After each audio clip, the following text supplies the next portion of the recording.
રાજ ઠાકરેના વિવાદિત નિવેદન મુદ્દે કોંગ્રેસ પ્રવક્તાની પ્રતિક્રિયા સામે આવી। રાજકીય જમીનો શોધવા ગુજરાતનું અપમાન કરે છે, પોતાનું વ્યક્તિત્વ મોટું કરવા સરદાર સાહેબનું અપમાન કરે છે। ગુજરાતીઓ વસુદેવ કુટુંબકમ ભાવના સાથે જોડાયેલા છે। ગુજરાતીઓ જ્યાં જાય છે ત્યાં આર્થિક તાકાત વધારે છે।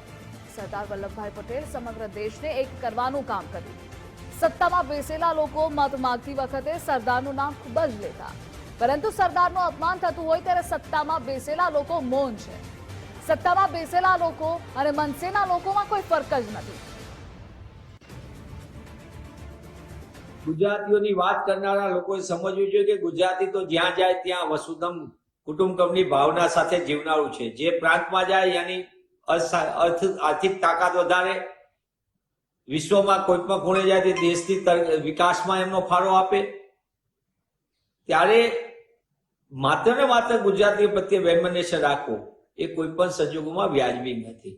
સરદાર સાહેબ માટેની અપમાનજનક ભાષાનો તમારું વ્યક્તિત્વ મોટું કરવા માટે, તમારી જમીન શોધવા માટે તમે નિવેદનો કરો છો। દુઃખ સાથે કહેવું પડે કે મત માંગવા માટે સત્તામાં બેઠેલા લોકો સરદારનું નામ તો બહુ વટાવે છે, પણ સરદાર સાહેબનું અપમાન થતું હોય તેવા સમય તો મૌન છે। મને એમ લાગે છે કે એમનામાં ને આ મનસેના નેતાઓમાં, સત્તામાં બેઠેલા લોકોને અને મનસેના નેતાઓ વચ્ચે બહુ ફરક નથી।